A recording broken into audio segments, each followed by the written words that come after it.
أعوذ بالله من الشيطان الرجيم.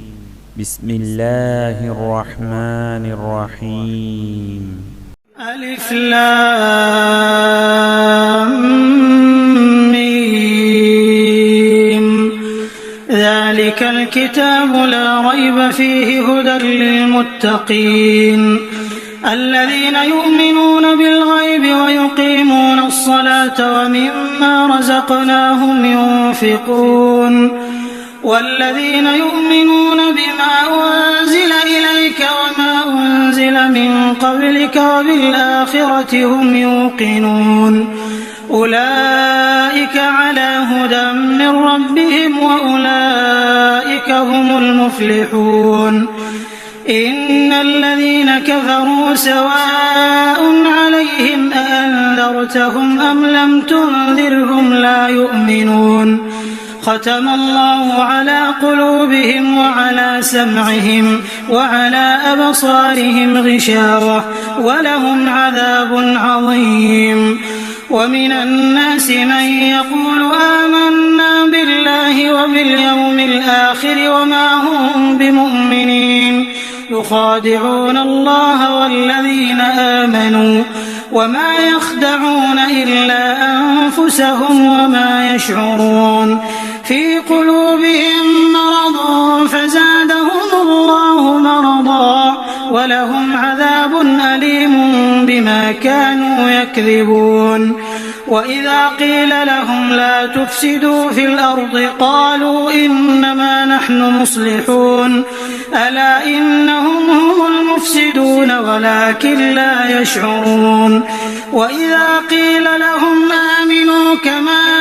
آمن الناس قالوا أنؤمن كما آمن السفهاء ألا إنهم هم السفهاء ولكن لا يعلمون.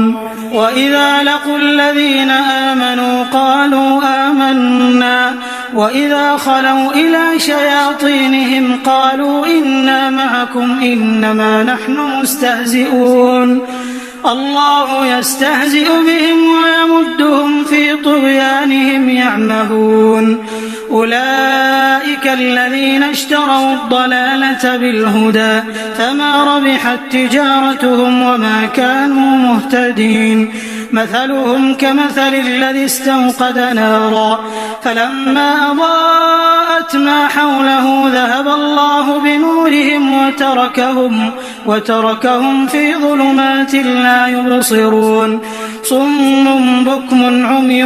فهم لا يرجعون. أو كصيب من السماء فيه ظلمات ورعد وبرق يجعلون أصابعهم في آذانهم من الصواعق حذر الموت والله محيط بالكافرين. يكاد البرق يخطف أبصارهم كلما أضاء لهم مشوا فيه وإذا أظلم عليهم قاموا ولو شاء الله لذهب بسمعهم وأبصارهم إن الله على كل شيء قدير. يا أيها الناس اعبدوا ربكم الذي خلقكم والذين من قبلكم لعلكم تتقون. الذي جعل لكم الأرض فراشا والسماء بناء وأنزل من السماء ماء فأخرج به من الثمرات رزقا لكم فلا تجعلوا لله أندادا وأنتم تعلمون. وإن كنتم في ريب مما نزلنا على عبدنا فأتوا بسورة من مثله وادعوا شهداءكم من دون الله إن كنتم صادقين. فإن لم تفعلوا ولن تفعلوا فاتقوا النار التي وقودها الناس والحجارة أعدت للكافرين. وبشر الذين آمنوا وعملوا الصالحات أن لهم جنات تجري من تحتها الأنهار كلما رزقوا منها من ثمرة رزقا قالوا هذا الذي رزقنا من قبل وأتوا به متشابها ولهم فيها أزواج مطهرة وهم فيها خالدون إن الله لا يستحيي أن يضرب مثلا ما بعوضة فما فوقها فأما الذين آمنوا فيعلمون أنه الحق من ربهم وأما الذين كفروا فيقولون ماذا أراد الله بهذا مثلا يضل به كثيرا ويهدي به كثيرا وما يضل به إلا الفاسقين الذين ينقضون عهد الله من بعد ميثاقه ويقطعون ما أمر الله به أن يوصل ويفسدون في الأرض أولئك هم الخاسرون كيف تكفرون بالله وكنتم أمواتا فأحياكم ثم يميتكم ثم يحييكم ثم إليه ترجعون هو الذي خلق لكم ما في الأرض جميعا ثم استوى إلى السماء فسواهن 7 سماوات وهو بكل شيء عليم وإذ قال ربك للملائكة إني جاعل في الأرض خليفة قالوا أتجعل فيها من يفسد فيها ويسفك الدماء ونحن نسبح بحمدك ونقدس لك قال إني أعلم ما لا تعلمون وعلم آدم الأسماء كلها ثم عرضهم على الملائكة فقال أنبئوني بأسماء هؤلاء إن كنتم صادقين قالوا سبحانك لا علم لنا إلا ما علمتنا إنك أنت العليم الحكيم قال يا آدم أنبئهم بأسمائهم فلما أنبأهم بأسمائهم قال ألم أقل لكم إني أعلم غيب السماوات والأرض وأعلم ما تبدون وما كنتم تكتمون وإذ قلنا للملائكة اسجدوا لآدم فسجدوا إلا إبليس أبى واستكبر وكان من الكافرين وقلنا يا آدم اسكن أنت وزوجك الجنة وكلا منها رغدا حيث شئتما ولا تقربا هذه الشجرة فتكونا من الظالمين فأزلهما الشيطان عنها فأخرجهما مما كانا فيه وقلنا اهبطوا بعضكم لبعض عدو ولكم في الأرض مستقر ومتاع إلى حين فتلقى آدم من ربه كلمات فتاب عليه إنه هو التواب الرحيم قلنا اهبطوا منها جميعا فإما يأتينكم مني هدى فمن تبع هداي فلا خوف عليهم ولا هم يحزنون والذين كفروا وكذبوا بآياتنا أولئك أصحاب النار هم فيها خالدون يا بني إسرائيل اذكروا نعمتي التي أنعمت عليكم وأوفوا بعهدي أوف بعهدكم وإياي فارهبون وآمنوا بما أنزلت مصدقا لما معكم ولا تكونوا أول كافر به ولا تشتروا بآياتي ثمنا قليلا وإياي فاتقون ولا تلبسوا الحق بالباطل وتكتموا الحق وأنتم تعلمون وأقيموا الصلاة وآتوا الزكاة واركعوا مع الراكعين أتأمرون الناس بالبر وتنسون أنفسكم أنفسكم وأنتم تتلون الكتاب أفلا تعقلون واستعينوا بالصبر والصلاة وإنها لكبيرة إلا على الخاشعين الذين يظنون أنهم ملاقو ربهم وأنهم إليه راجعون يا بني إسرائيل اذكروا نعمتي التي أنعمت عليكم وأني فضلتكم على العالمين واتقوا يوما لا تجزي نفس عن نفس شيئا ولا يقبل منها شفاعة ولا يؤخذ منها عدل ولا هم ينصرون وإذ نجيناكم من آل فرعون يسومونكم سوء العذاب يذبحون أبناءكم ويستحيون نساءكم وفي ذلكم بلاء من ربكم عظيم وإذ فرقنا بكم البحر فأنجيناكم وأغرقنا آل فرعون وأنتم تنظرون وإذ واعدنا موسى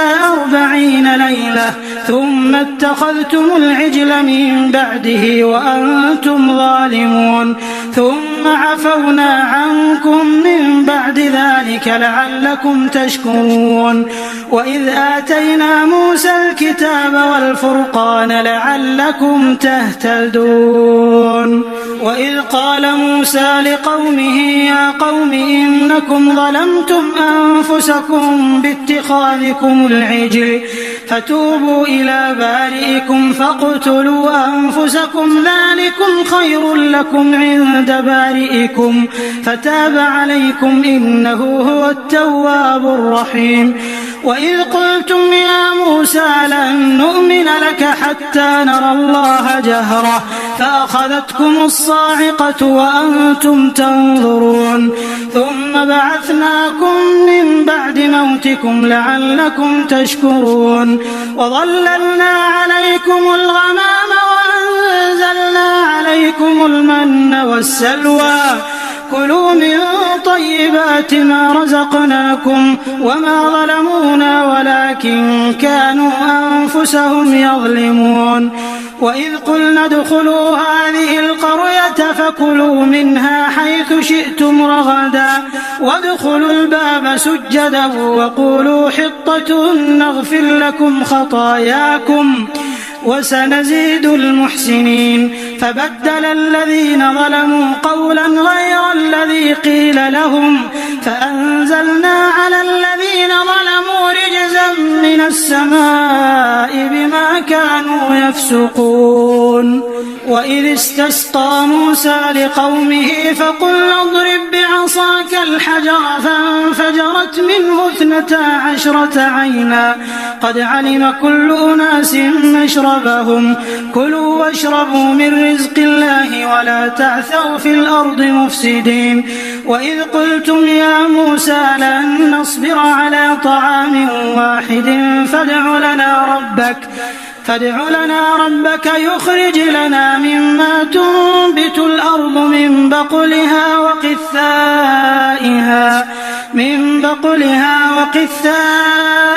وفومها وعدسها وبصلها قال أتستبدلون الذي هو أدنى بالذي هو خير اهبطوا مصرا فإن لكم ما سألتم وضربت عليهم الذلة والمسكنة وباءوا بغضب من الله ذلك بأنهم كانوا يكفرون بآيات الله ويقتلون النبيين بغير الحق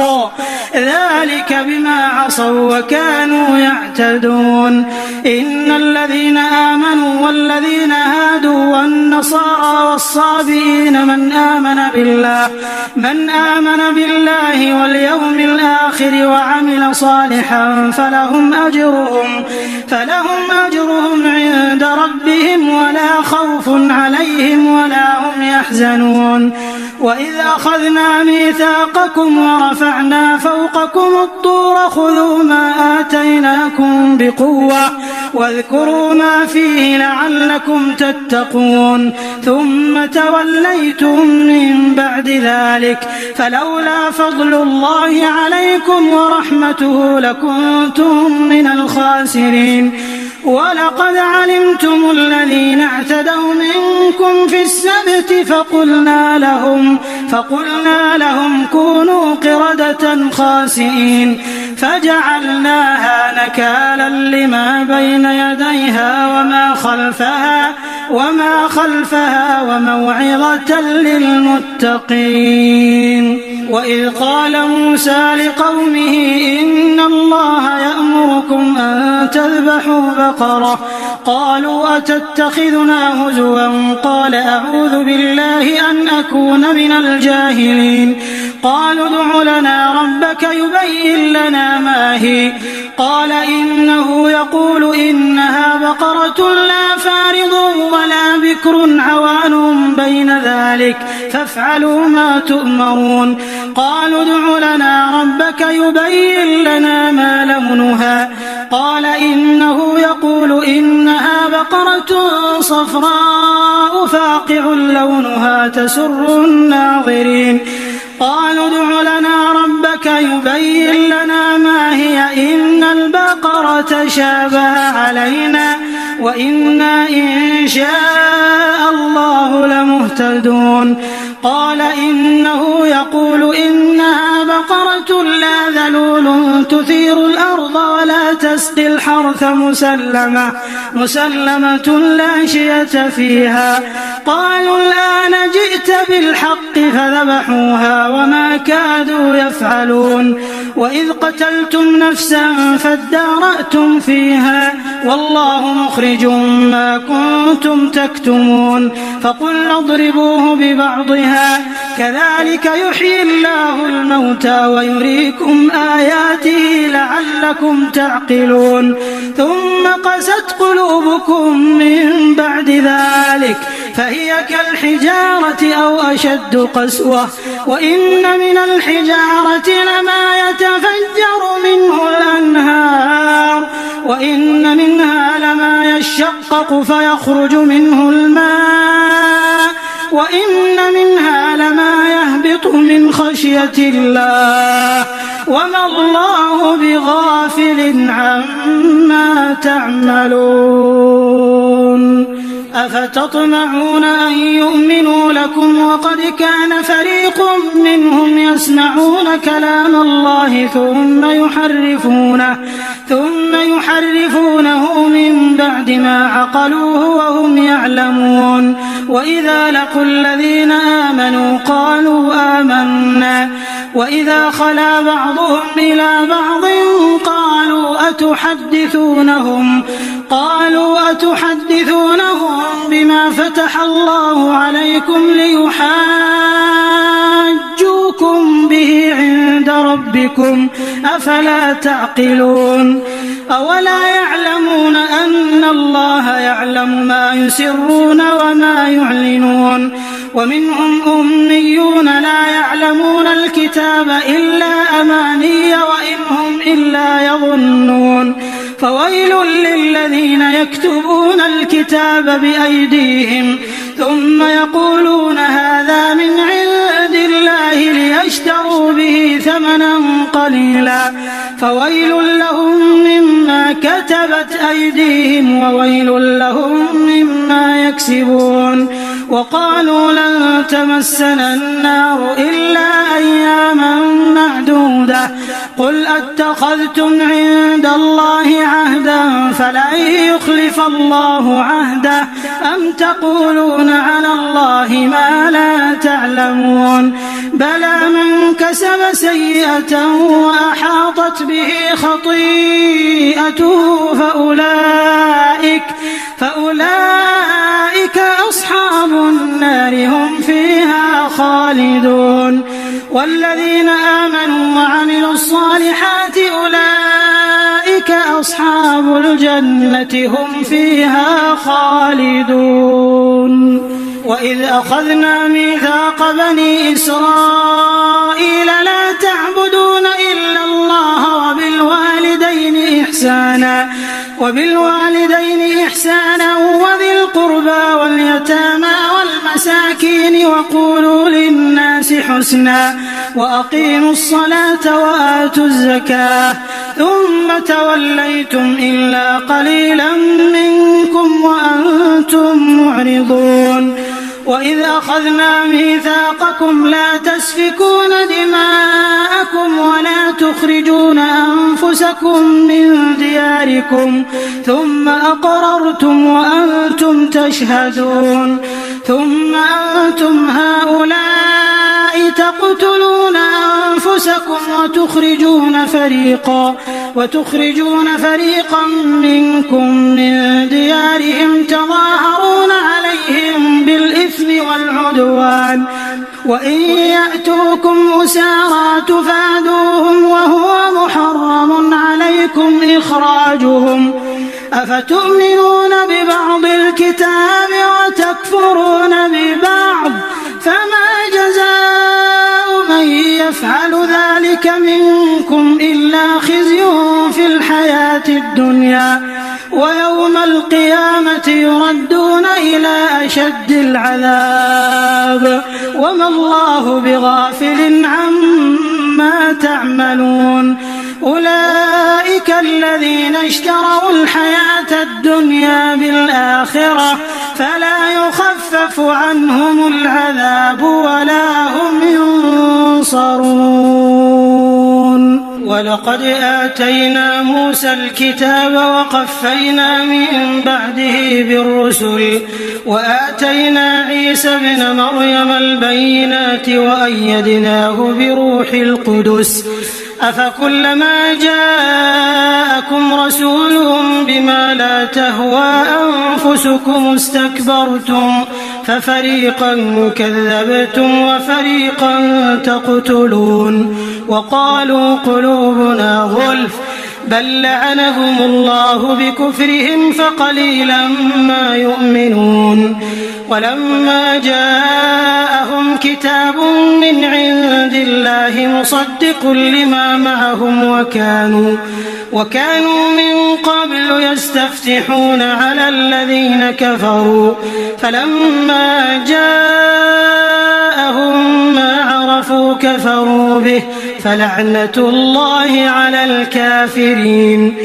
بئس ما اشتروا به أنفسهم أن يكفروا بما أنزل الله بغيا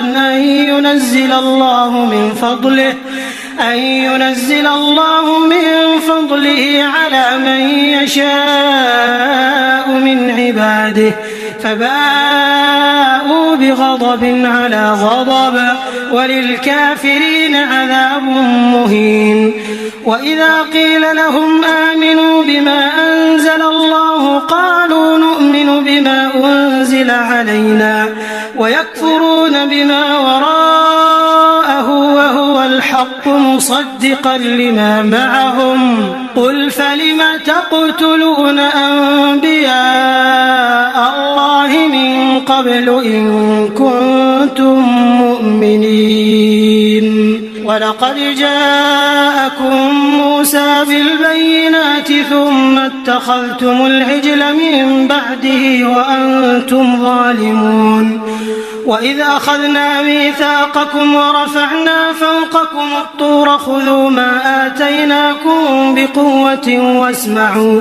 قالوا سمعنا وعصينا وأشربوا في قلوبهم العجل بكفرهم قل بئس ما يأمركم به إيمانكم إن كنتم مؤمنين قل إن كانت لكم الدار الآخرة عند الله خالصة من دون الناس فتمنوا الموت إن كنتم صادقين ولن يتمنوه أبدا بما قدمت أيديهم والله عليم بالظالمين ولتجدنهم أحرص الناس على حياة ومن الذين أشركوا يود أحدهم لو يعمر 1000 سنة وما هو بمزحزحه من العذاب أن يعمر والله بصير بما يعملون. قل من كان عدوا لجبريل فإنه نزله على قلبك بإذن الله مصدقا لما بين يديه وهدى وبشرى للمؤمنين. من كان عدوا لله وملائكته ورسله وجبريل وميكال فإن الله عدو للكافرين. ولقد أنزلنا إليك آيات بينات وما يكفر بها إلا الفاسقون. أوكلما عاهدوا عهدا نبذه فريق منهم بل أكثرهم لا يؤمنون. ولما جاءهم رسول من عند الله مصدق لما معهم نبذ فريق من الذين أوتوا الكتاب كتاب الله وراء ظهورهم كأنهم لا يعلمون. واتبعوا ما تتلو الشياطين على ملك سليمان وما كفر سليمان ولكن الشياطين كفروا يعلمون الناس السحر وما أنزل على الملكين ببابل هاروت وماروت وما يعلمان من أحد حتى يقولا إنما نحن فتنة فلا تكفر فيتعلمون منهما ما يفرقون به بين المرء وزوجه وما هم بضارين به من أحد إلا بإذن الله ويتعلمون ما يضرهم ولا ينفعهم ولقد علموا لمن اشتراه ما له في الآخرة من خلاق ولبئس ما شروا به أنفسهم لو كانوا يعلمون. ولو أنهم آمنوا واتقوا لمثوبة من عند الله خير لو كانوا يعلمون. يا أيها الذين آمنوا لا تقولوا راعنا وقولوا انظرنا واسمعوا وللكافرين عذاب أليم. ما يود الذين كفروا من أهل الكتاب ولا المشركين أن ينزل عليكم من خير من ربكم وأنكم كفارا حسدا من عند أنفسهم من بعد ما تبين لهم الحق فاعفوا واصفحوا حتى يأتي الله أنفسكم من خير تجدوه عند الله إن الله بما تعملون بصير. وقالوا لن يدخل الجنة إلا من كان هودا أو نصارى تلك أمانيهم قل هاتوا برهانكم إن كنتم صادقين. بلى من أسلم وجهه لله وهو محسن فله أجره عند ربه ولا خوف عليهم ولا هم يحزنون. وقالت اليهود ليست النصارى على شيء وهم يتلون الكتاب كذلك قال الذين لا يعلمون مثل قولهم فالله يحكم بينهم يوم القيامة فيما كانوا فيه يختلفون. ومن أظلم ممن منع مساجد الله أن يذكر فيها اسمه وسعى في خرابها أولئك ما كان لهم أن يدخلوها إلا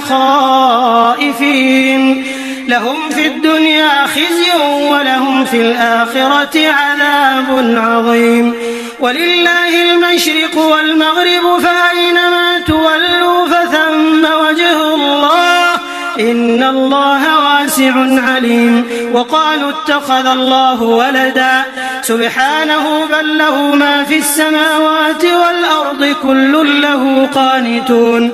بديع السماوات والأرض وإذا قضى أمرا فإنما يقول له كن فيكون. وقال الذين لا يعلمون لولا يكلمنا الله أو تأتينا آية كذلك قال الذين من قبلهم مثل قولهم تشابهت قلوبهم قد بينا الآيات لقوم يوقنون. إنا أرسلناك بالحق بشيرا ونذيرا ولا تسأل عن أصحاب الجحيم. ولن ترضى عنك اليهود ولا النصارى حتى تتبع ملتهم قل إن هدى الله هو الهدى ولئن اتبعت أهواءهم بعد الذي جاءك من العلم ما لك من الله من ولي ولا نصير. الذين آتيناهم الكتاب يتلونه حق تلاوته أولئك يؤمنون به وفضلتكم على العالمين. واتقوا يوما لا تجزي نفس عن نفس شيئا ولا يقبل منها عدل ولا تنفعها شفاعة ولا هم ينصرون. وإذ ابتلى إبراهيم ربه بكلمات فأتمهم قال إني جاعلك للناس إماما قال ومن ذريتي قال لا ينال عهد الظالمين. وإذ جعلنا البيت مثابة للناس وأمنا واتخذوا من مقام إبراهيم مصلى وعهدنا إلى إبراهيم وإسماعيل أن طهرا بيتي للطائفين والعاكفين والركع السجود. وإذ قال إبراهيم رب اجعل هذا بلدا آمنا وارزق أهله من الثمرات من آمن منهم بالله واليوم الآخر قال ومن كفر فأمتعه قليلا ثم أضطره إلى عذاب النار وبئس المصير. وإذ يرفع إبراهيم القواعد من البيت وإسماعيل ربنا تقبل منا إنك أنت السميع العليم. ربنا واجعلنا مسلمين لك ومن ذريتنا أمة مسلمة لك وأرنا مناسكنا وتب علينا إنك أنت التواب الرحيم. ربنا وابعث فيهم رسولا منهم يتلو عليهم آياتك ويعلمهم الكتاب والحكمة ويزكيهم إنك أنت العزيز الحكيم. ومن يرغب عن ملة إبراهيم إلا من سفه نفسه ولقد اصطفيناه في الدنيا وإنه في الآخرة لمن الصالحين. إذ قال له ربه أسلم قال أسلمت لرب العالمين. ووصى بها إبراهيم بنيه ويعقوب يا بني إن الله اصطفى لكم الدين فلا تموتن إلا وأنتم مسلمون. أم كنتم شهداء إذ حضر يعقوب الموت إذ قال لبنيه ما تعبدون من بعدي قالوا نعبد إلهك وإله آبائك إبراهيم وإسماعيل وإسحاق إلها واحدا ونحن له مسلمون. تلك أمة قد خلت لها ما كسبت ولكم ما كسبتم ولا تسألون عما كانوا يعملون. وقالوا كونوا هودا أو نصارى تهتدوا قل بل ملة إبراهيم حنيفا وما كان من المشركين. قولوا آمنا بالله وما أنزل إلينا وما أنزل إلى إبراهيم وإسماعيل وإسحاق ويعقوب والأسباط وما أوتي موسى وعيسى وما أوتي النبيون من ربهم لا نفرق بين أحد منهم ونحن له مسلمون فإن آمنوا بمثل ما آمنتم به فقد اهتدوا وإن تولوا فإنما هم في شقاق فسيكفيكهم الله وهو السميع العليم صبغة الله ومن أحسن من الله صبغة ونحن له عابدون قل أتحاجوننا في الله وهو ربنا وربكم ولنا أعمالنا ولكم أعمالكم ونحن له مخلصون أم تقولون إن إبراهيم وإسماعيل وإسحاق ويعقوب والأسباط كانوا هودا أو نصارى قل أأنتم أعلم أم الله ومن أظلم ممن كتم شهادة عنده من الله وما الله بغافل عما تعملون تلك أمة قد خلت لها ما كسبت ولكم ما كسبتم ولا تسألون عما كانوا يعملون القبلة التي كنت عليها إلا لنعلم من يتبع الرسول ممن ينقلب على عقبيه وإن كانت لكبيرة إلا على الذين هدى الله وما كان الله ليضيع إيمانكم إن الله بالناس لرؤوف رحيم قد نرى تقلب وجهك في السماء فلنولينك قبلة ترضاها فول وجهك شطر المسجد الحرام وحيث ما كنتم فولوا وجوهكم شطره وإن الذين أوتوا الكتاب ليعلمون أنه الحق من ربهم وما الله بغافل عما يعملون ولئن أتيت الذين أوتوا الكتاب بكل آية ما تبعوا قبلتك وما أنت بتابع قبلتهم وما بعضهم بتابع قبلة بعض ولئن اتبعت أهواءهم من بعد ما جاءك من العلم إنك إذا لمن الظالمين الذين آتيناهم الكتاب يعرفونه كما يعرفون أبناءهم وإن فريقا منهم ليكتمون الحق وهم يعلمون الحق من ربك فلا تكونن من الممترين ولكل وجهة هو موليها فاستبقوا الخيرات أينما تكونوا يأت بكم الله جميعا إن الله على كل شيء قدير ومن حيث خرجت فول وجهك شطر المسجد الحرام وإنه للحق من ربك وما الله بغافل عما تعملون ومن حيث خرجت فول وجهك شطر المسجد الحرام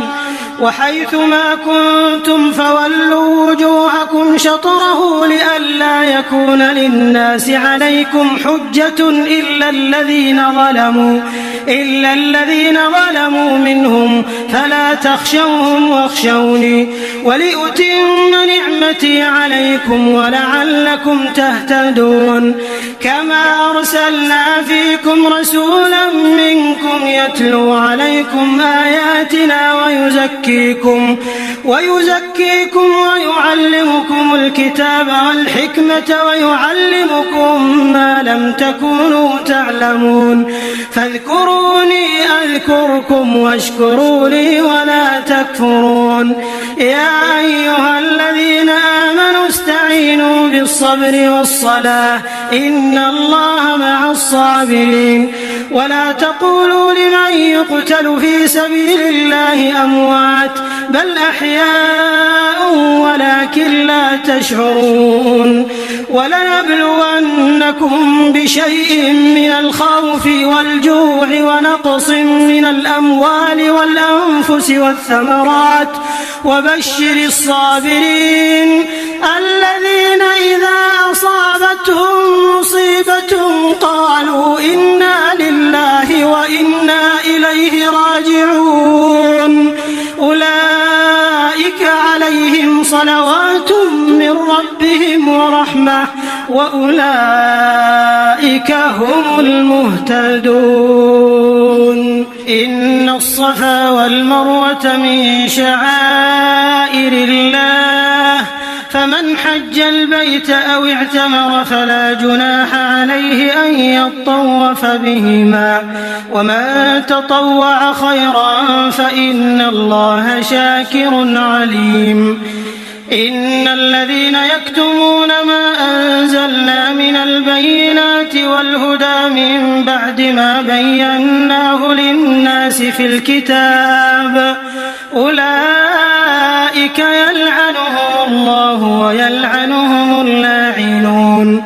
إلا الذين تابوا وأصلحوا وبينوا فأولئك أتوب عليهم وأنا التواب الرحيم إن الذين كفروا وماتوا وهم كفار أولئك عليهم لعنة الله والملائكة والناس أجمعين خالدين فيها لا يخفف عنهم العذاب ولا هم ينظرون وإلهكم إله واحد لا إله إلا هو الرحمن الرحيم إن في خلق السماوات والأرض واختلاف الليل والنهار والفلك التي تجري في البحر بما ينفع الناس وما أنزل الله من السماء من ماء فأحيا به الأرض بعد موتها وبث فيها من كل دابة وتصريف الرياح والسحاب المسخر بين السماء والأرض لآيات لقوم يعقلون ومن الناس من يتخذ من دون الله أندادا يحبونهم كحب الله والذين آمنوا أشد حبا لله ولو يرى الذين ظلموا إذ يرون العذاب أن القوة لله جميعا وأن الله شديد العذاب إذ تبرأ الذين اتبعوا من الذين اتبعوا ورأوا العذاب وتقطعت بهم الأسباب وقال الذين اتبعوا لو أن لنا كرة فنتبرأ منهم كما تبرأوا منا كذلك يريهم الله أعمالهم حسرات عليهم وما هم بخارجين من النار يا أيها الناس كلوا مما في الأرض حلالا طيبا ولا تتبعوا خطوات الشيطان إنه لكم عدو مبين إنما يأمركم بالسوء والفحشاء وأن تقولوا على الله ما لا تعلمون وإذا قيل لهم اتبعوا ما أنزل الله قالوا بل نتبع ما ألفينا عليه آباءنا أولو كان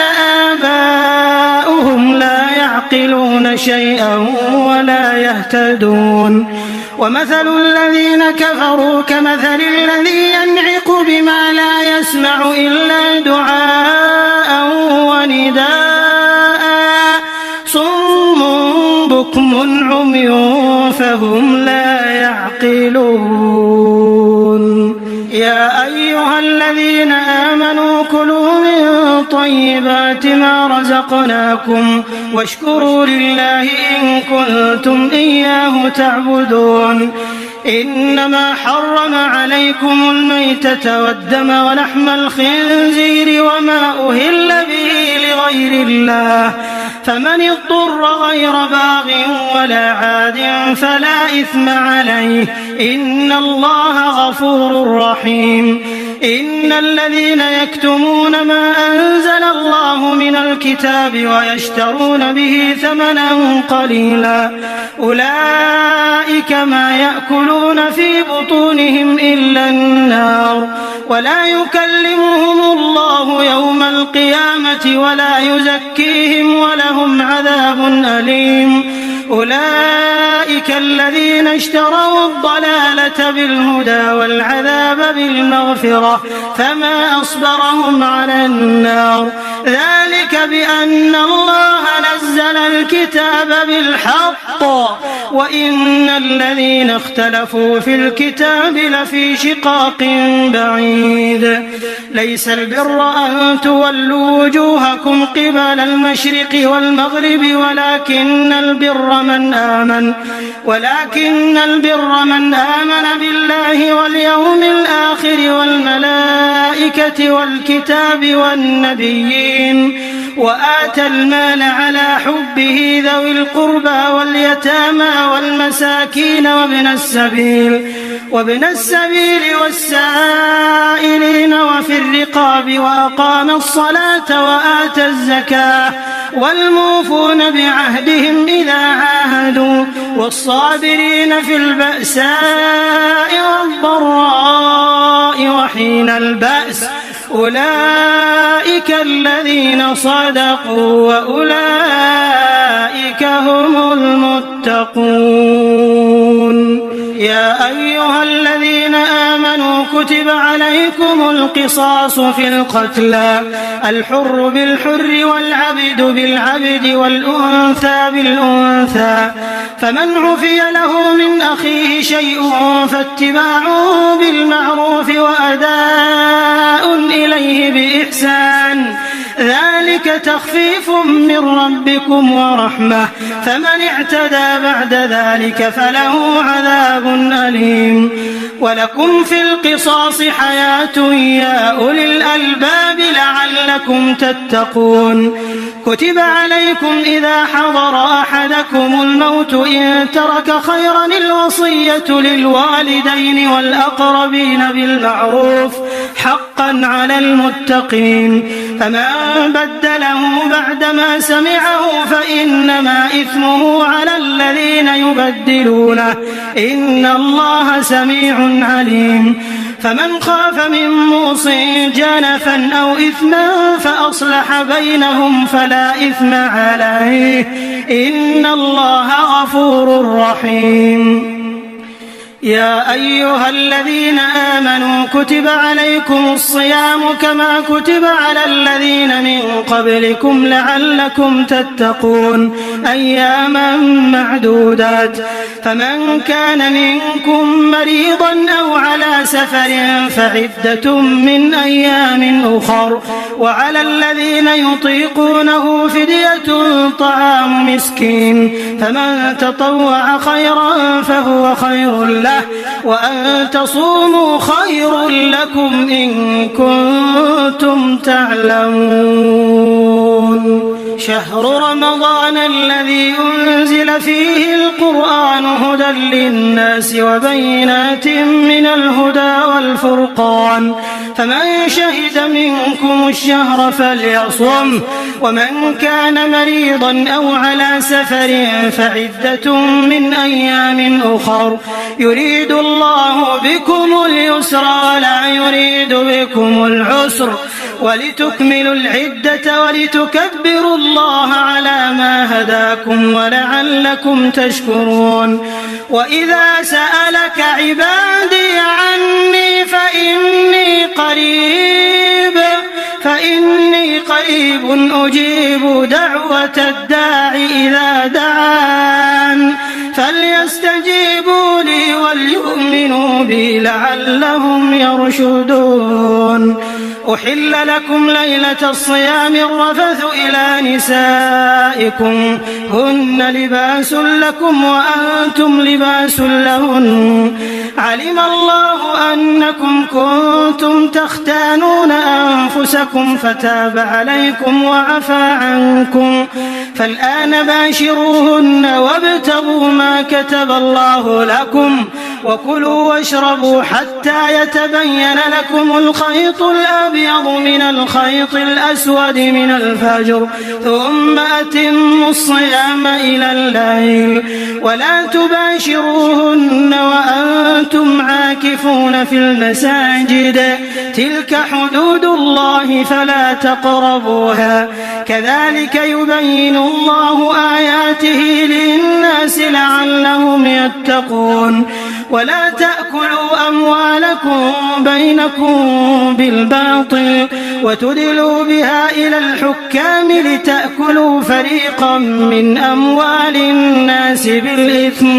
لتأكلوا فريقا من أموال الناس بالإثم وأنتم تعلمون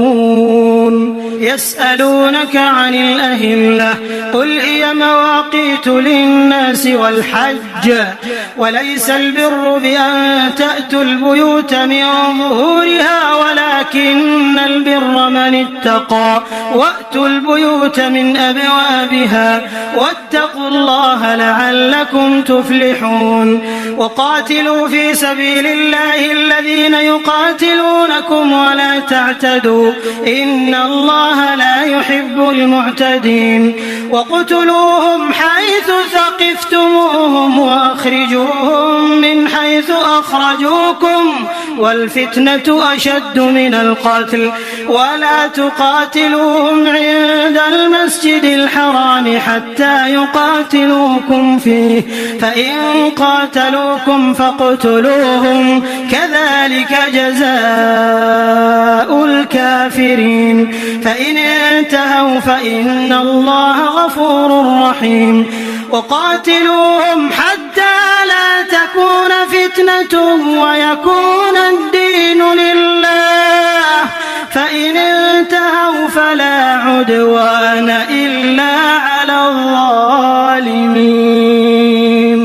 الشهر الحرام بالشهر الحرام والحرمات قصاص فمن اعتدى عليكم فاعتدوا عليه بمثل ما اعتدى عليكم واتقوا الله واعلموا أن الله مع المتقين وأنفقوا في سبيل الله ولا تلقوا بأيديكم إلى التهلكة وأحسنوا إن الله يحب المحسنين وأتموا الحج والعمرة لله فإن أحصرتم فما استيسر من الهدي ولا تحلقوا رؤوسكم حتى يبلغ الهدي محله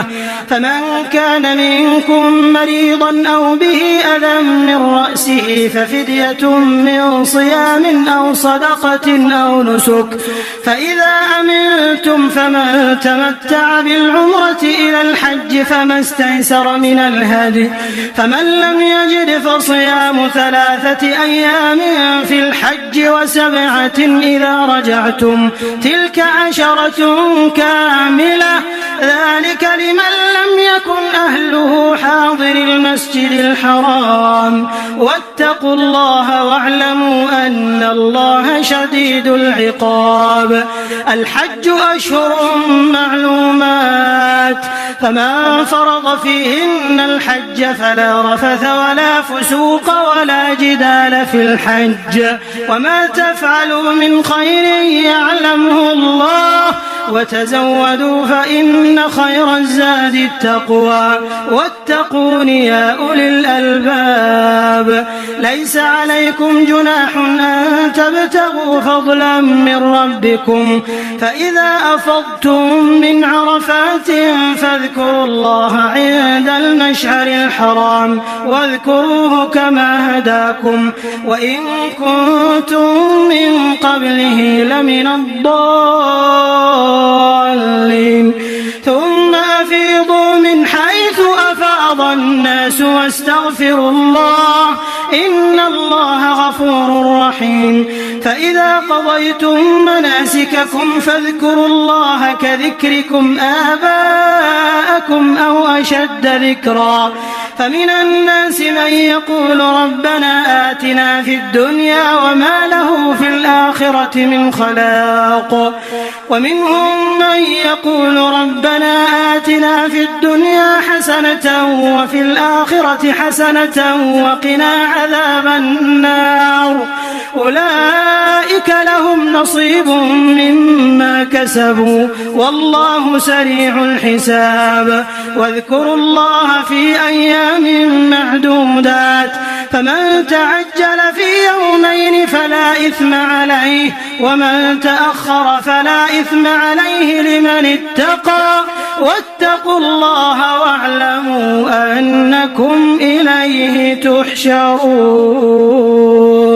ومن الناس من يعجبك قوله في الحياة الدنيا ويشهد الله على ما في قلبه وهو ألد الخصام. وإذا تولى سعى في الأرض ليفسد فيها ويهلك الحرث والنسل والله لا يحب الفساد. وإذا قيل له اتق الله أخذته العزة بالإثم فحسبه جهنم ولبئس المهاد.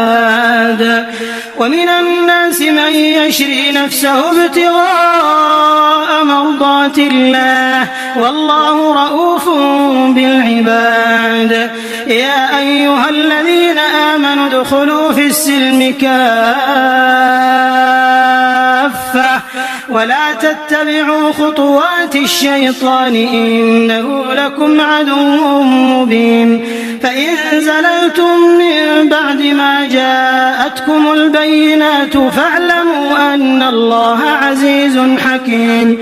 هل ينظرون إلا أن يأتيهم الله في ظلل من الغمام والملائكة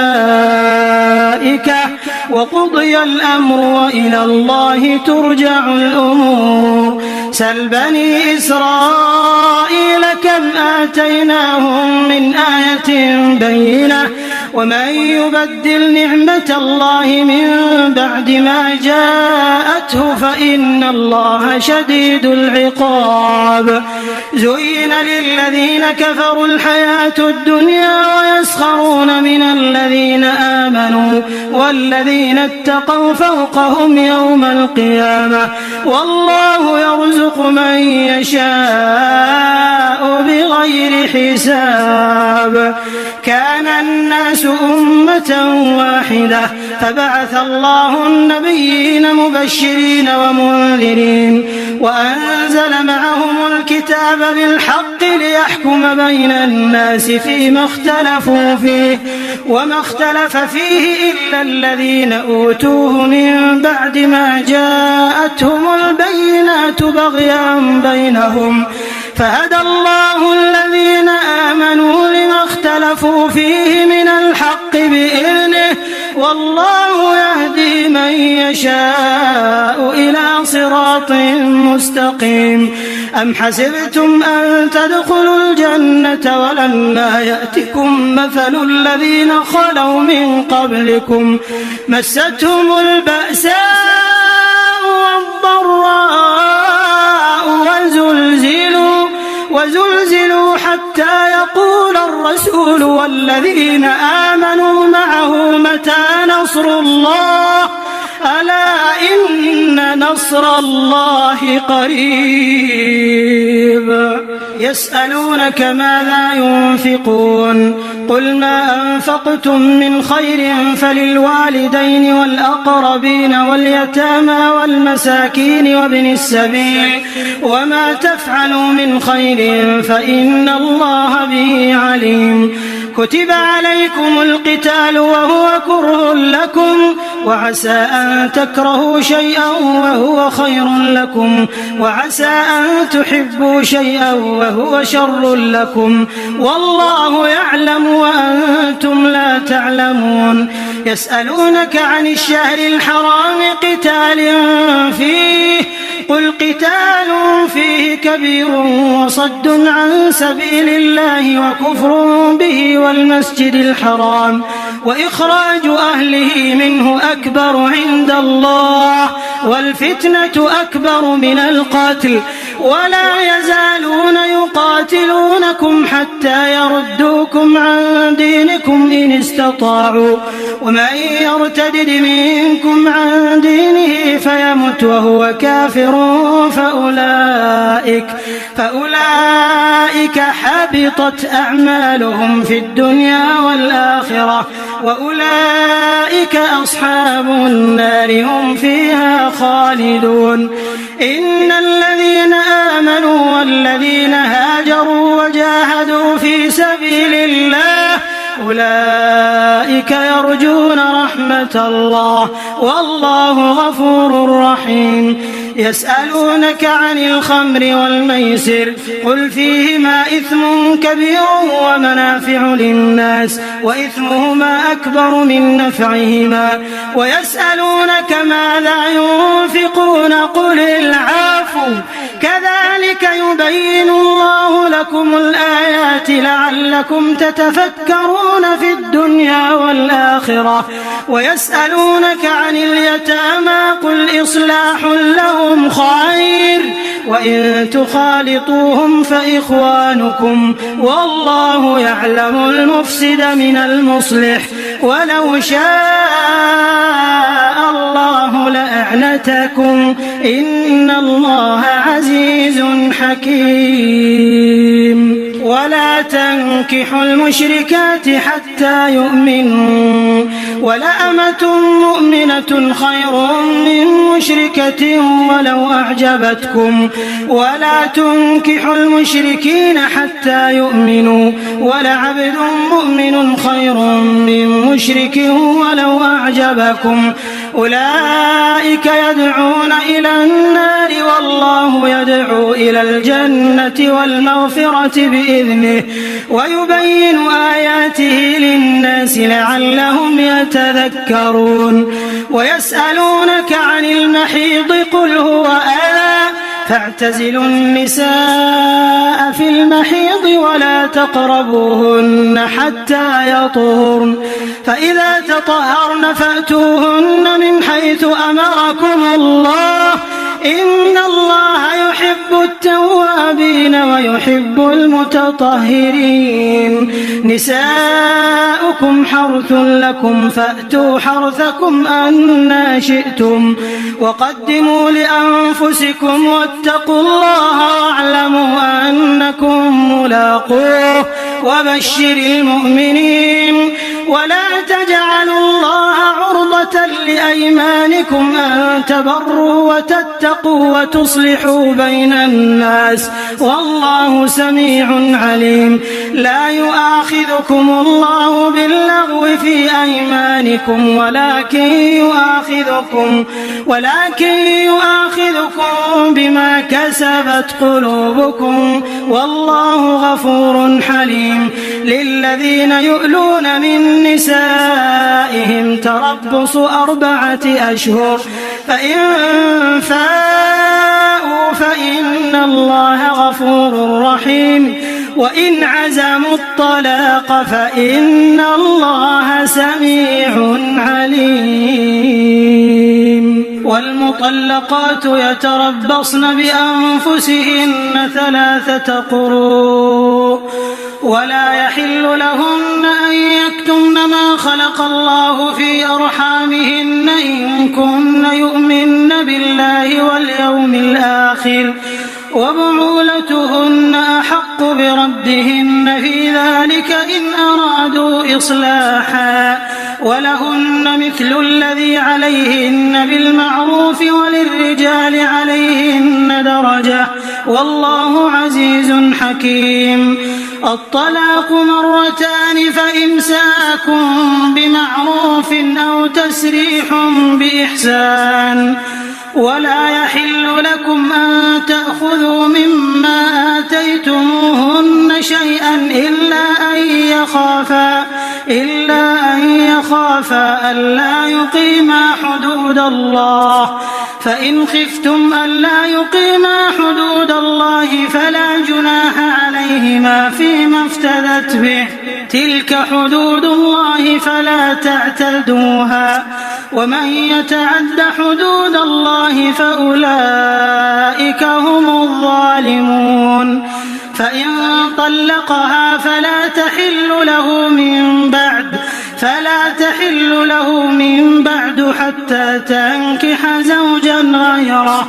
فإن طلقها فلا جناح عليهما أن يتراجعا إن ظنا أن يقيما حدود الله، وتلك حدود الله يبينها لقوم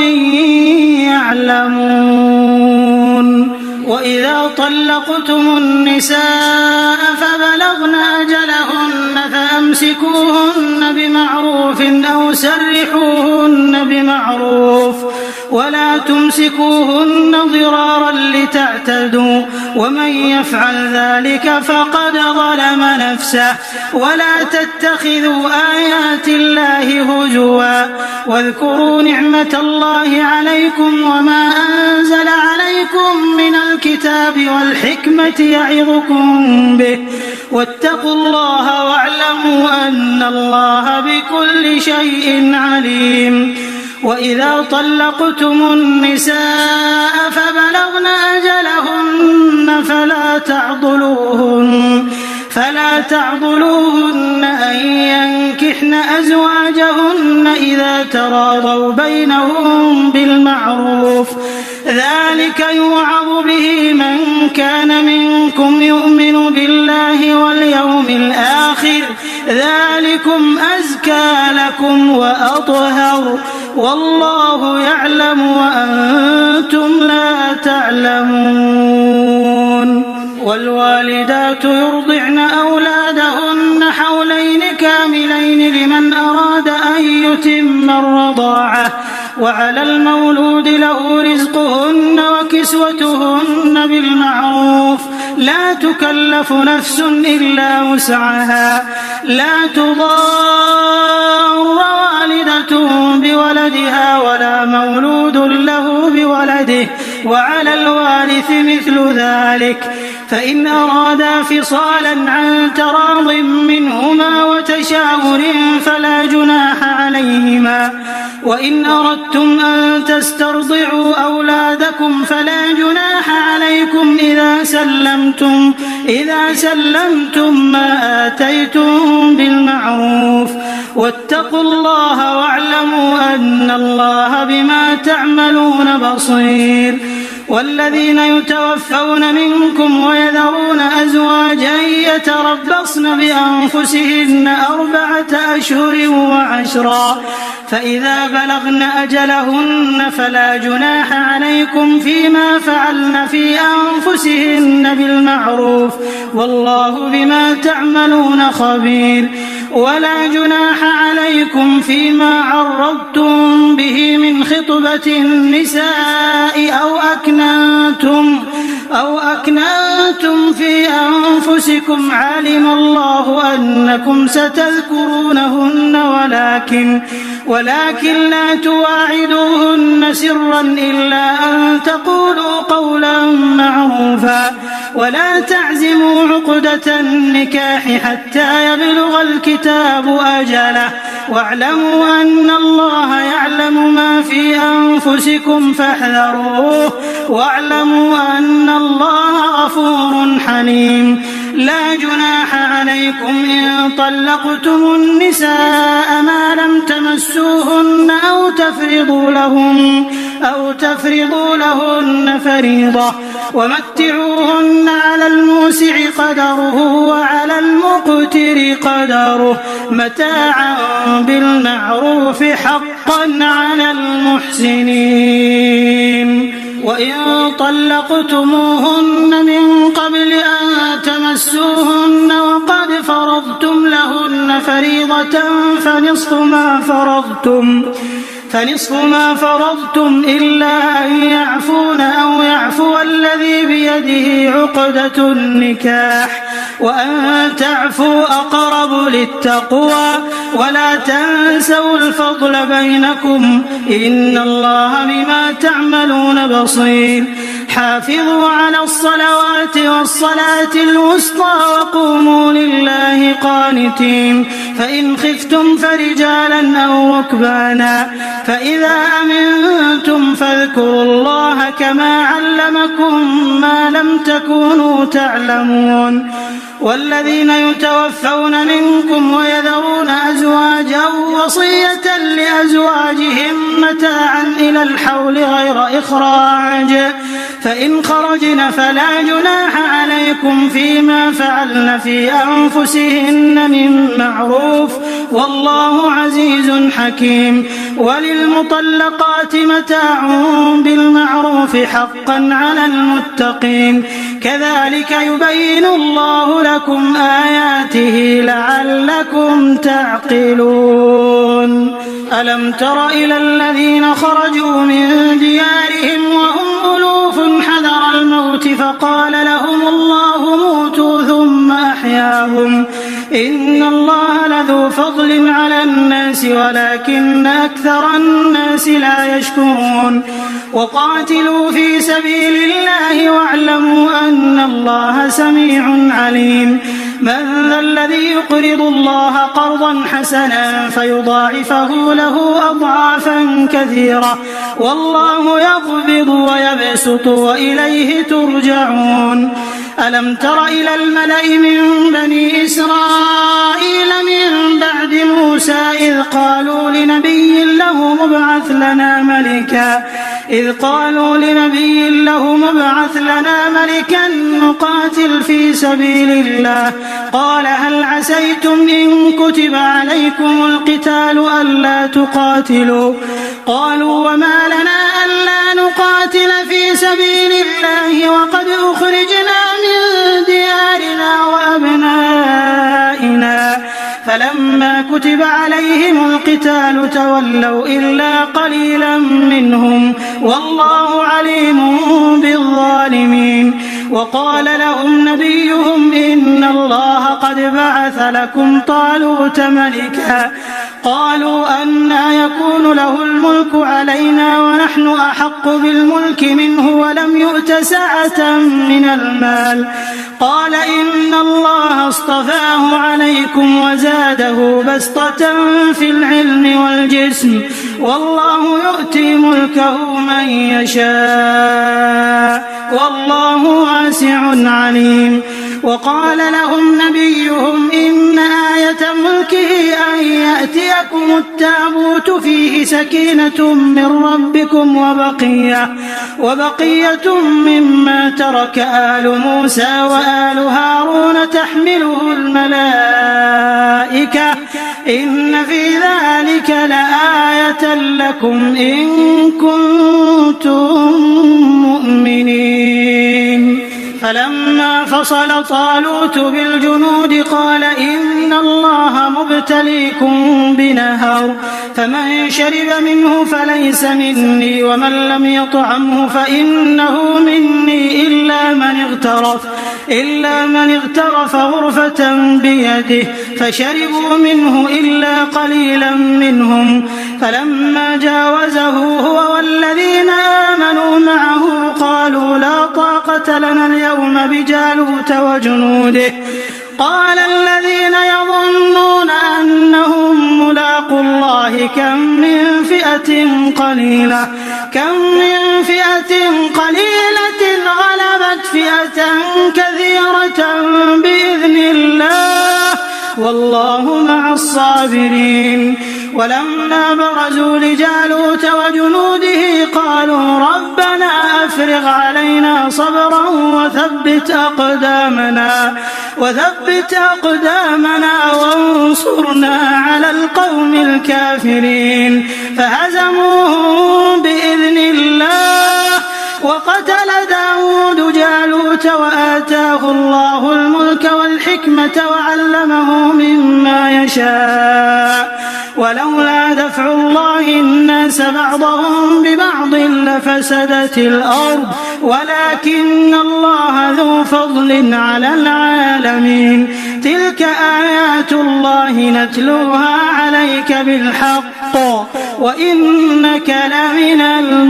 المرسلين. تلك الرسل فضلنا بعضهم على بعض، منهم من كلم الله ورفع بعضهم درجات، وآتينا عيسى ابن مريم البينات وأيدناه بروح القدس. ولو شاء الله ما اقتتل الذين من بعدهم من بعد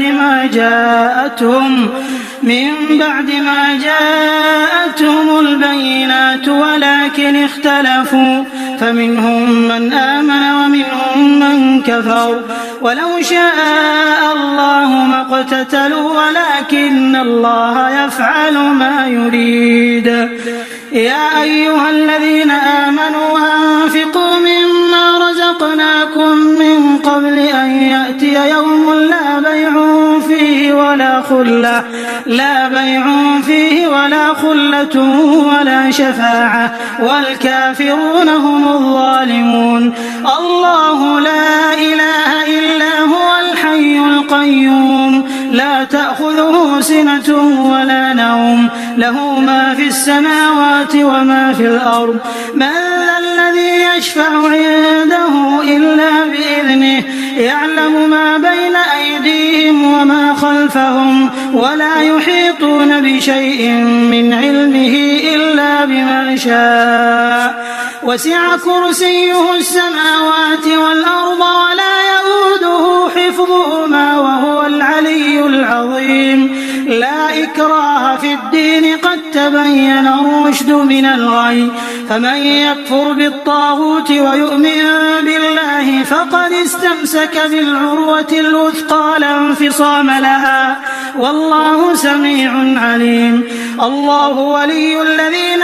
آمنوا يخرجهم من الظلمات إلى النور، والذين كفروا أولياؤهم الطاغوت يخرجونهم من النور إلى الظلمات، أولئك أصحاب النار هم فيها خالدون. ألم تر إلى الذي حاج إبراهيم في ربه أن آتاه الله الملك، إذ قال إبراهيم ربي الذي يحيي ويميت قال أنا أحيي وأميت. قال إبراهيم فإن الله يأتي بالشمس من المشرق فأت بها من المغرب، فبهت الذي كفر والله لا يهدي القوم الظالمين. أو كالذي مر على قرية وهي خاوية على عروشها قال أنى يحيي هذه الله بعد موتها، فأماته الله 100 عام ثم بعثه قال كم لبثت؟ قال لبثت يوما أو بعض يوم، قال بل لبثت 100 عام. فانظر إلى طعامك وشرابك لم يتسنه، وانظر إلى حمارك ولنجعلك آية للناس، وانظر إلى العظام كيف ننشزها ثم نكسوها لحما. فلما تبين له قال أعلم أن الله على كل شيء قدير. وإذ قال إبراهيم رب أرني كيف تحيي الموتى قال أولم تؤمن قال بلى ولكن ليطمئن قلبي. قال فخذ 4 من الطير فصرهن إليك ثم اجعل على كل جبل منهن جزءا ثم ادعهن يأتينك سعيا واعلم أن الله عزيز حكيم. مثل الذين ينفقون أموالهم في سبيل الله كمثل حبة أنبتت 7 سنابل في كل سنبلة 100 حبة والله يضاعف لمن يشاء والله واسع عليم. الذين ينفقون أموالهم في سبيل الله ثم لا يتبعون ما أنفقوا منا ولا أذى يتبعون ما أنفقوا منا ولا أذى لهم أجرهم عند ربهم ولا خوف عليهم ولا هم يحزنون قول معروف ومغفرة خير من صدقة يتبعها أذى والله غني حليم. يا أيها الذين آمنوا لا تبطلوا صدقاتكم بالمن والأذى كالذي ينفق ماله رئاء الناس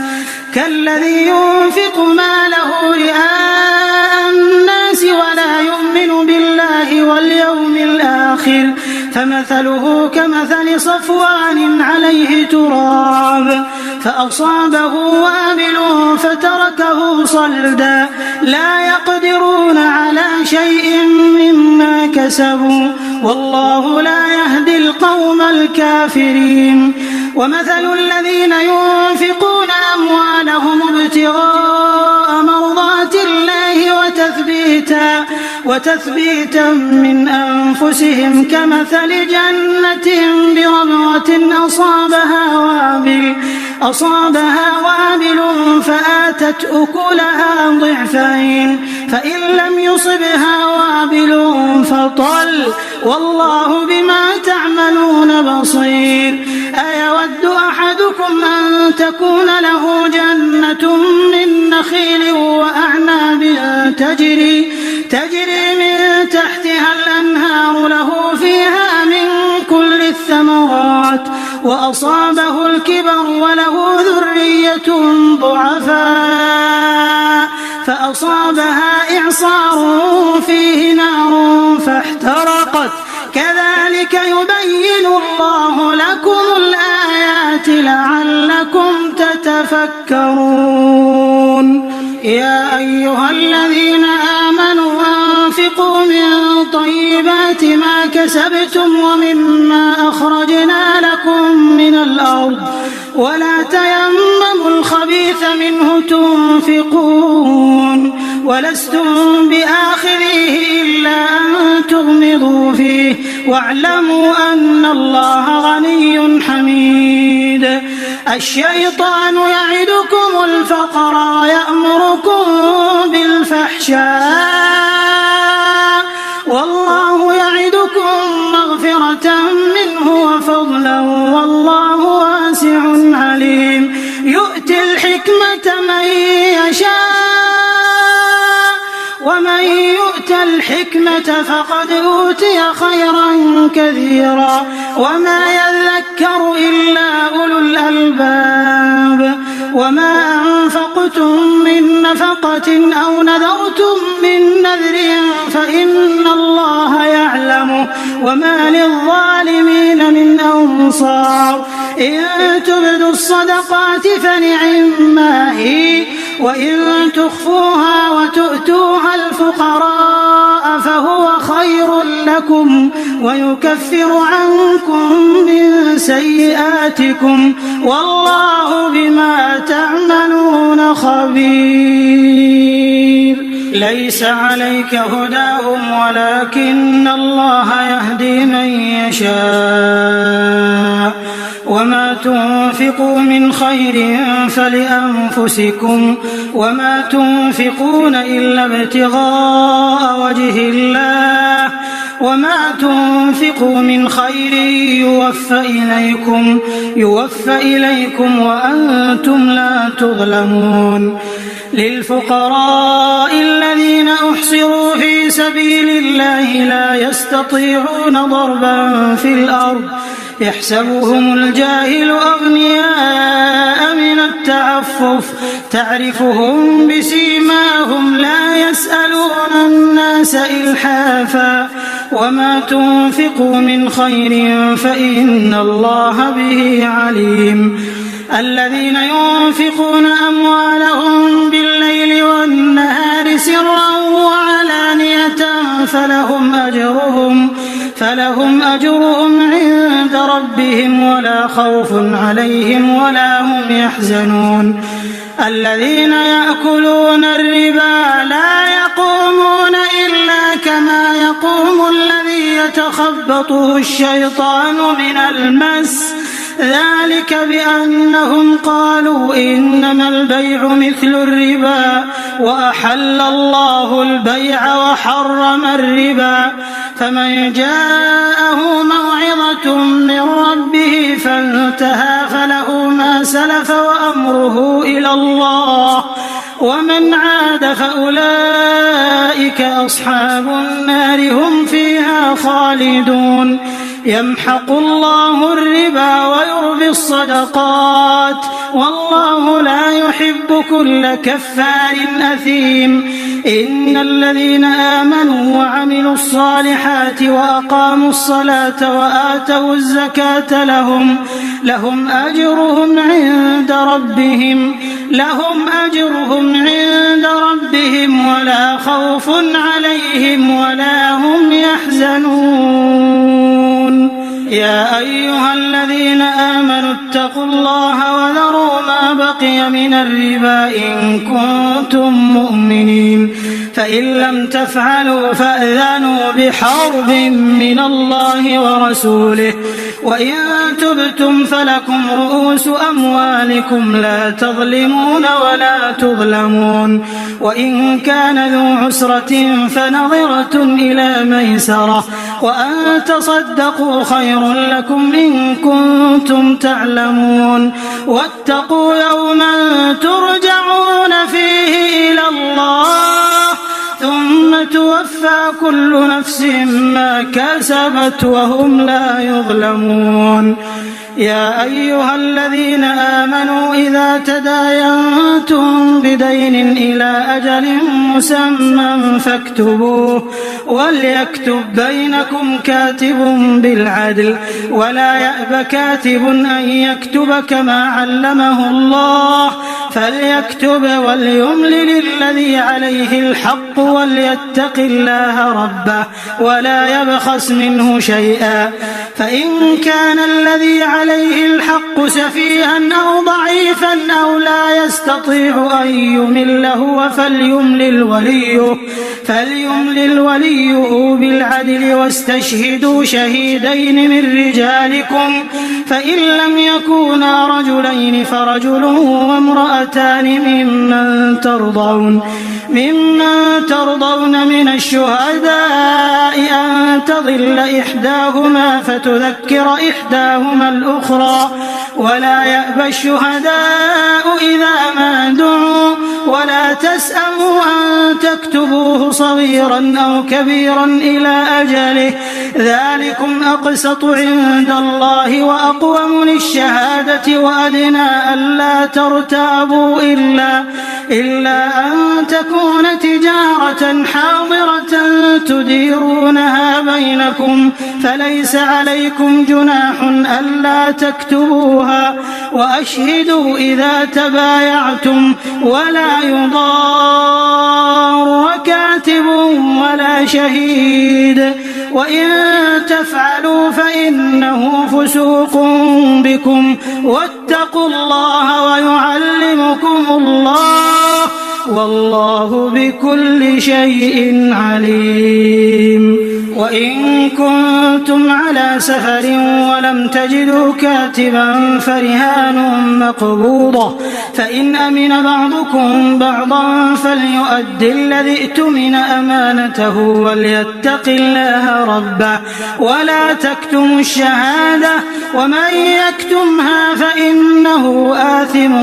قلبه والله بما تعملون عليم لله ما في السماوات وما في الأرض وإن تبدوا ما في أنفسكم أو تخفوه يحاسبكم به الله فيغفر لمن يشاء ويعذب من يشاء والله على كل شيء قدير آمن الرسول بما أنزل إليه من ربه والمؤمنون كل آمن بالله وملائكته وكتبه ورسله لا نفرق بين أحد من رسله وقالوا سمعنا وأطعنا غفرانك ربنا وإليك المصير. لا يكلف الله نفسا إلا وسعها لها ما كسبت وعليها ما اكتسبت ربنا لا تؤاخذنا إن نسينا أو أخطأنا ربنا ولا تحمل علينا إصرا كما حملته على الذين من قبلنا ربنا ولا تحملنا ما لا طاقة لنا به واعف عنا واغفر لنا وارحمنا أنت مولانا فانصرنا على القوم الكافرين.